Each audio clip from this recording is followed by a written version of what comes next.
보면 미국의 대형 성장주는 여전히 가장 수익률이 높을 것으로 보이는 자산으로 꼽혔습니다. 하지만 그 확신도는 7월에 47%에서 8월에는 36%로 낮아지긴 했습니다. 이와 관련 RIAA는 맥7이 다시 돌아올까라는 제목의 보고서를 내고 현재 조정 과정은 아직 완료되지 않은 것으로 보이지만 맥7 주식이 다시 복귀할 수 있는 4가지 이유가 있다라고 주장을 했는데요. 첫 번째, 맥7 주식은 매우 유동적이고 펀드 매니저는 큰 가격의 변동, 부담 없이 돈을 빠르게 넣었다 뺐다 할 수 있다는 겁니다. 보험사, 연기금, 헤지펀드 등은 기관 투자자들은 이런 유동성의 중요성을 간과할 수가 없다는 건데요. 기관 투자자는 한 번에 수백만, 수천만 달러를 옮기는데 소형주는 이런 큰 규모의 매도에 충분히 유동적이지 않다라고 설명을 했습니다. 주식을 팔면 내가 팔려고 하면 막 주가가 내려갈 수고 막 흔들릴 수 있다는 그런 얘기죠. 제가 사실은 얘기를 최근에 들었어요. 어떤 큰 펀드 매니저인데 수백억 달러 굴리는 사람인데 그 사람이 그러더라. 제가 빅테크 어떻게 보냐라고 했더니 자기네들은 기관 투자자들은 사실은 소형주, 이게 지난달에 이제 소형주 순환매가 한참 있을 때예요. 소형주로 가기가 어렵다. 이런 유동성의 문제도 있고 이 중에 뭐 이익을 못 내는, 그래서 자기네 이제 어느 이익을 내는 어느 정도 뭐 마진이 되는 기업에 투자라는 가이드라인이 있는데 그거에 안 들어가는 기업이 많다는 거예요. 그래서 거기가 투자하기가 어려운데 소형주 순환매 되면서 소형주가 오르니까 굉장히 당혹스럽다라고 했어요. 그러면서 자기네들 이렇게 큰 펀드 매니저들끼리 서로 만나보면 가질 수 있는 게 이런 빅테크를 안 가져갈 수가 없기 때문에 많이 내리면 사야 된다고들 다들 얘기한다라고 했었습니다. 그게 이 얘기죠.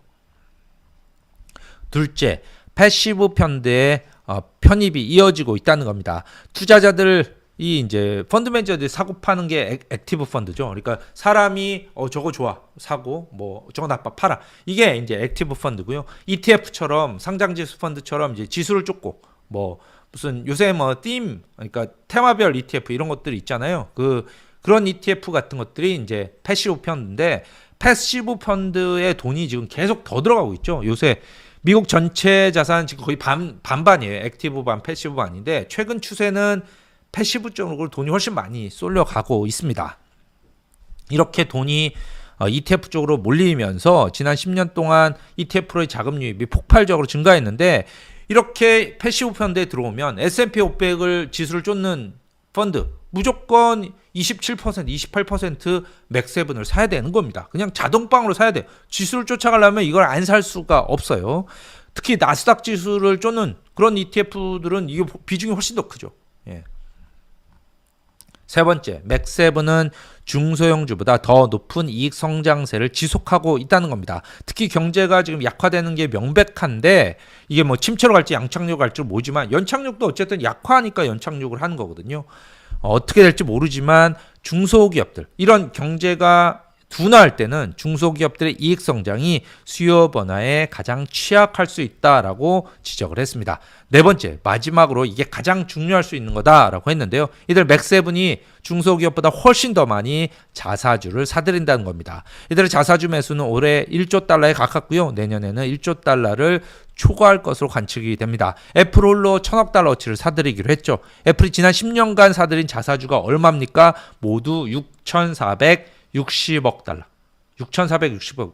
지금 삼성전자 시가총액이 한 3,000억 달러로 환산하면 그 정도 될 거예요. 3,000억 달러 조금 넘나요? 거의 애플이 삼성전자 2개 사서 없앤 거죠. S&P 500 지수 중에 시가총액이 6,460억 달러 넘는 기업은 9개밖에 없습니다.